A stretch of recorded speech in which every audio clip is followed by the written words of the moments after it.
hey friends, my name is Mitch Tidwell, and I have with me today Andy Abramson, or Andrew Abramson, who is the founder and director of Elementum, which is a ministry that helps. In fact, I'll just let him explain that here and say, Andy, thanks for being with us today. Yeah, it's good. It's good to be here. So tell me a little bit about just Elementum, your ministry, what you do. Yeah, so our heart is really around helping equip churches to reach and engage college students. Mm-hmm. And really, I would say there's two primary groups that we will specialize in. One, it's a church maybe that doesn't have anything, is trying to figure out, okay, what's the first step to starting engaging college students in our context? Mm-hmm. Or secondly, maybe they have a college ministry, but they put something together, it's a Sunday school class, it's some type of small group, they just kind of threw it together trying to figure out, it's not quite having the impact that they want it to have. And so what we'll do as a team and an organization is just come alongside of them and help give them some foundations, some perspective, some vision, strategy for what it could like either to start something or to like increase their engagement as a church targeting that college campus. That's great, man. Well, we're at Sin Summit right now having this conversation, and you just led a breakout on how to start a college ministry from scratch, particularly for churches who want to who are thinking of, okay, hey, we have a church, maybe we don't have a ministry, maybe we do have a ministry, but how do we create something robustly that allows us to reach, develop, and then ultimately send these college students so that we can plant new churches or overseas missionaries or whatever. And so you've been here like leading guys on how to do that. So you kind of walk us through, like if there's a college, let me say this, if maybe there's a pastor out there, and I think probably two scenarios are probably come up the most. Either we don't have something and we don't know where to start, or we do have something and it's just kind of lagging, we don't really know where to go. What are you doing here to help kind of think through how to get the wheels turned on the college ministry? Let's start with maybe the starting the college ministry first, because that's most fresh in my mind, just leading this breakout. I think one of the major things that we find is leaders that will do two things, churches that will do two things. One is they'll either like copy and paste ministry of like what's the church doing on the road, or maybe a bigger church in a different city that they'll sit at Sun Summit and hear a speaker on a stage and be like, oh, we just need to do what that church does, and try to replicate in that in their context, and then we'll struggle. The second one is where people will try to quickly just put something together, right, without any thought. And the analogy we'll often use is like if you're building a house, right? If I were to tell you, like, Mitch, I'm going to build a house, right? And what I'm going to do first is I'm going to build the roof. And then after the roof, I'm going to paint the kitchen. And then I'm going to pour the foundation. You look at me and think, bro, you're an idiot. It's like how there's a natural progression order in which you build a house. And so if somebody is wanting to start something, it's asking the question, like, what are some of the foundational things that we need to do to build a foundation? So back to the house analogy, is the first thing that you do when you build a house is you prepare the ground for that house, right? You're going to clear cut the tree, because that tree is going to be in our living room. There's big rocks and boulders, and we got to even that out. We got to survey the land. And so even as I was talking with the guys and gals last session, is asking the question, what does it look like to prepare something that's not there, right? And so what are some of those simple foundational things that you can begin to put in place? And we talked about a few of them. Is like, one is like understanding your context. Like, I live in Austin, and Austin is different than you in Fort Worth, right? It attracts a different type of person. The universities are different. And so how do we begin to understand the unique context in which we're trying to minister to? As you think about those, each context is going to have different opportunities and different hurdles that you're going to have to navigate. And so how do you begin to, one is understand your context. Secondly is moving towards who's going to be the person that's going to lead. Is that going to be a volunteer in your ministry? Is that going to be you as a pastor? Like, who's going to be the one, both in the short term, maybe not the long term, maybe at some point as you develop a team of people and this ministry kind of gets its footing, you'll pass that leadership off. But initially, who's going to be the person that's going to lead out? And then thirdly is moving towards like prayer and presence in that space. And so how do Yeah. you begin to engage the mission field? Yeah. Yeah. Let's get on campus, let's Yeah. sit in the coffee shops, Yeah. let's begin to pray for the campus, let's do prayer walks, like let's begin to engage.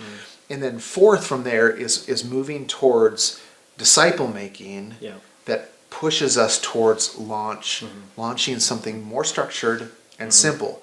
What a lot of churches do is they just want to start something. Yep. Let's just get something going. Yep. In essence, what you're doing is you're building a wall Yeah. without without clear cutting the foundation, like taking Yep. care of some of the foundational Yep. things. So Yep. even if you want to have a multiplying ministry, I think about like even at Send Summit here this week is we look at people on the stage and we look at where they're at now Yeah. and say that's where I want to be. But we don't understand the work that they did at the beginning 15 years ago. 15 years ago to set the foundation Yeah. for where they're going to be 5 years and 10 years and 15 years. And so it's really helping reframe what is the work that you need to do now. And I always, back to the house analogy, if I have a house with a cracked foundation, it's way more expensive to deal with it with a house on it Yep. versus at the very beginning Yep. when I can set everything the way that it needs to. And so how as these pastors and churches can they think about how do we just begin to prepare the ground for the work that God wants to do? Yeah. You know, how do we begin to start discipleship and engagement on the college campus and really begin to think about inviting in leaders and presence in missional engagement? How do we do some of those simple things that will be things that we can build on in the future as we think about multiplication, as we think about sending on the mission field or church planting or all these other things we've been talking about this week? Yeah. The start to that is some of these small things that we will quickly bypass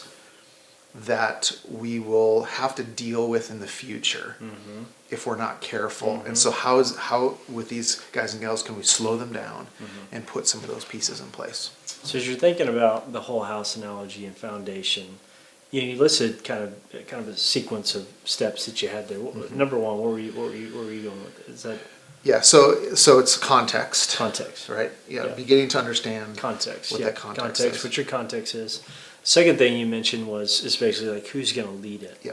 I want to sit there for just a second because I think if you're a lead pastor out there, it may be like, I don't know, what advice would you give? You've worked with these churches. What advice would you give a lead pastor on, they're just kind of their hands are like something like, man, where do I even start with this? Like, where do I or who do I hand this to? Like, how would you lead them in that? Yeah, the question that we always lead to is, as you think about starting something, is discipleship going to be the first thing, or is it going to be an add-on? Yeah. So what I would encourage a pastor to do is say, one is, do you have space to disciple another couple college guys, right? Because if you don't, I would say, man, you need to first find somebody else who has that space, because at the very onset, what we want to do is create discipleship as being the first thing, not the thing you try to bolt on later down the road. Yep.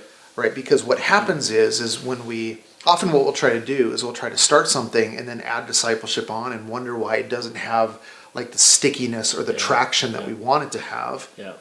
But if you start with discipleship and then begin to add other pieces around that to say, what would this look like even more on a college campus? Like, what if we had more of these pockets of discipleship that was happening? Then we can begin to think about what does it look like to gather them together. Do we pull them together once a month for a barbecue or ultimate frisbee or a worship service, whatever? But we just want to hop to like the formal thing first. And then what happens is discipleship gets really hard to create when you try to do it later. Yeah. And I think, it can be so simple. Ministry is always going to be hard, but I think in some ways it can be really simple, especially with college students, because you have college students who really do. I feel like if you have a college student that's at your church, they're committed to your church, and as a lead pastor, for you to say, hey, why don't you come eat dinner, like even just with me and my family, or why don't you go eat lunch? That'd be a massive blessing to them. Yes. Of being like, well, like I get to just spend some time with you learning and listening. And you can literally, build your college ministry from that lunch. Yes. Like Yes. you could like just from those core of like, hey, I'm eating anyways, and so are you. Yeah. So why don't we eat together? Invest some of the most important things that you think it makes for someone to be a disciple. Yeah, you know? and I think two things on that is one is how do you create a discipleship rhythm that is integrated into your current life already? Yeah. Right? And Yeah. we were talking with a couple guys with this earlier of saying, what would it look like for your wife to invite a couple gals as she's hanging out with the kids and kind of doing her thing? What if discipleship was less about like, yeah, we want those formal kind of structured moments, but what if it was more integrated, Yeah. like into our life, which I think could be a key thing. Oh, massive, massive. Okay, so context, figuring out where you're at, making sure that you're not doing something that doesn't fit where you're at. And then you have, developing, kind of your leaders, your team, who's going to be responsible for this, developing that disciple-making culture of you investing in others, and then what's that third thing? Yeah, it's really about missional engagement, Missional engagement. right? It's about like presence on the mission field. Like I think for a lot of years, the tendency in church culture is a build it and they will come mentality, Yeah. right? In a lot of ways, what we're talking about this weekend, to become a sending culture is to move towards missional engagement of the mission field, of the college campus. And so how do we begin to get less about come to us and our thing, and more about how are we going to interact with the mission field? How do I go to where they're at? In a lot of ways, what we've done in the American Evangelical Church is we've asked them to be the missionary, right? You cross these barriers, you're uncomfortable, but you come to us. When we need to kind of flip that around and say, no, we're the missionaries. Yep. We're the ones who actually cross the barriers to go to them. And so how do you begin to have a presence? So I'll talk to a youth pastor, and I'll even say, what if one day a week you just studied and officed at the college campus? Yeah. What if you just like put yourself in the commons area, at the cafe, whatever, and just say, every Tuesday, I'm going to create my office at the university. Yeah. I'm going to create a space where they're at. That's even a subtle way of saying, how do I get to that mission field? How do I begin to engage that context? How do I move towards them and begin to interact on their territory where they're at, beginning to learn about, who they are, where they're at, what they're struggling with, and begin to engage in that relationship. Man, that's really good. And part of that, too, in that missional engagement, you're learning more about context, you're learning rhythms, you're learning all of those things. So, man, and the missional engagement, and then that final piece. Yeah, the final piece is really about starting something simple through discipleship. Right, and that's really the lens in which we want to look through of saying, how do we, because think about it, let's say you're discipling a couple people and you're kind of pulling them together, and all of a sudden those guys and gals begin to disciple a couple other pockets. Then you begin to ask the question, what are the needs that they next? Right? And then it's like, okay, can we gather them together? We have 4 kind of sub pockets of discipleship that's happening. How do we create some regularity, some structure, some consistency that doesn't distract from discipleship? And that's what I was talking to a couple of the leaders afterwards. I said, if you add something, let's say you want to add a monthly gathering, or you want to add a quarterly worship service, or you want to, as you have 4 or 5 or 6 of these pockets that are happening, is it going to distract you from this move of discipleship? Like, is it actually going to lower that then I would say you're not ready. Like, the moment you can say, here's the need, we need to gather them together once a month, and we know that we have the leaders and the people in place that as we offer this, it's not going to lower our engagement discipling these students, but it's actually going to increase the discipleship because it's presenting them with something that they need next that's going to just enhance that. That's great, man. And I think the danger in a lot of this is like because so many of us, like our paradigm for like what ministry is large gatherings. We just want a large gathering. We want to see a room full of college students, and that's great to see. But it's like, man, if that's you can get that without making disciples. Yes. And the trouble is like you don't, like, your whole point of of learning the context, of developing a leader, of missional engagement, of discipleship is not for a big event or a big like midweek. So I think that's something that we have to wrestle with as churches, and is maybe even our expectations of like really what is successful ministry, especially with college students. Is it a big gathering, or is it making disciples that, hey, may lead to a big gathering? That may be great, and that may be exactly what your ministry needs. But making making the priority, because, and even this, I talked to a guy the other day, he gathers a group of students on a Sunday, and he's like, I don't know, like, how do we reach more people? And I'm like, well, you use the people that are there. They're the ones that reach them, not you. And that was like, because it was like, I had to come up with all this gimmick stuff to get people to come. I'm like, you can, but that sounds really exhausting, you know, like, and it can be very impersonal. Not to say that some of that stuff is, you can't utilize that in ministry, but like, what if you were able to mobilize the people you already have to reach the people that you can never touch, that you can never reach? But that only happens if you make disciples, if you missional engagement, making disciples, let them see their life as a mission field. Yeah, I think you'd just be surprised what happens. Well, it's even interesting asking the question of what would you rather have? Would you rather have 100 college students who are in a building for a worship service, or would you rather have for the next 20 years 5 college students, but you can point to 100 of them all over the country that have been sent on mission or are actively engaging in their local churches? We know what the right answer to that is, right? But our pride will somehow take us to like, but this feels better. This validates my ministry and my internal insecurities or whatever we're wrestling with. And so we know the right answer, and it's, in a lot of ways, we're pushing against kind of what we've created in our culture of what successful ministry looks like, and resetting that in our mind. I mean, we're working with leaders all the time, helping them just kind of reframe what success in ministry looks like, of saying, is it about gathering or is it about sending? And would you rather every year be sending 5 new students out and never gain above that?